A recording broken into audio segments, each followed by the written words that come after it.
Hi, I'm Lisa Plaggemier, the Executive Director of the National Cybersecurity Alliance, and we're here today with Petros. Petros, would you introduce yourself, please? Of course. Hi, my name is Petros Efstathopoulos. I'm the Global Head of Research for NortonLifeLock, and I'm very glad to be here and talking with you, Lisa. So, what are a few steps that consumers can take to enhance their digital safety? And I'm going to ask you to put this in terms that folks like my mom would understand, or that my kids, my 20-somethings would pay attention to.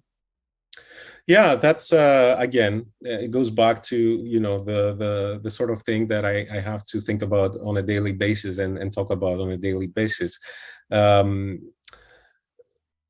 It's very important that we make these things very clear for consumers, right? We don't want to bother them with all the esoteric technical details.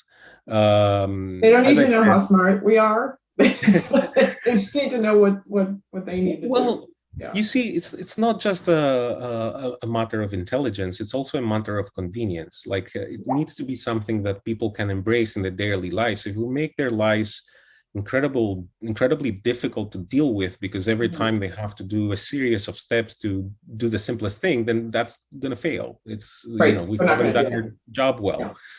Yeah.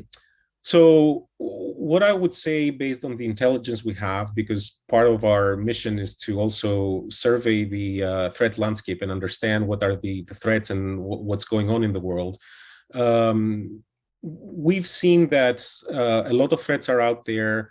A lot of them are in tune with the pandemic, right? So initially, we see a lot of threats going out, trying to take advantage of people's desire to understand COVID.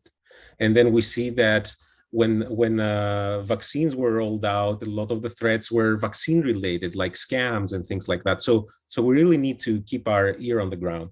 But generally speaking, I would say that there are some easy steps that are essential, and we just have to commit to them, make sure that we always have them in mind, right?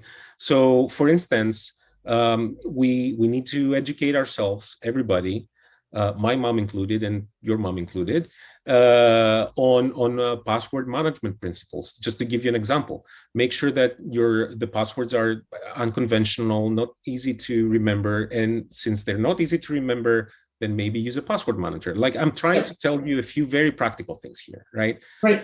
I'm surprised that a lot of people I know are not using a password manager, and therefore their passwords are predictable and easy to remember, right? So maybe go use a password manager and then have these obscure passwords that you don't need to remember anymore, just like on a very practical level. Similarly, I mentioned scams around COVID, for instance, right? Phishing scams and those types of fake messages that are trying to steal information from you we've seen a significant uptick in the last year, exactly because of the pandemic. So cyber criminals, they have been using email or text messages more recently to trick you into giving them personal information. We have to be very careful about that. Don't click on anything. Make sure that if you're in doubt, examine messages closely, maybe not click to them, not click on any links, and before you have certainty about the source of the message and the reason why you received it, and practice these types of general digital hygiene best practices, right? And then finally, I would say that when we think about the activities we do online, they inherently come with some risk, right? But this goes back to the example I gave earlier around, the physical world versus the digital world. In the digital world, we always need to be a little bit skeptical, let's say, or use some common sense in order to make sure that when we're accessing a website or downloading an app or getting something for free, we're not exposing ourselves to any danger. Yeah, some of the steps are really super simple. If we just boil it down for people, watching out for phishing, having complex passwords that are unique, which probably means using a password manager.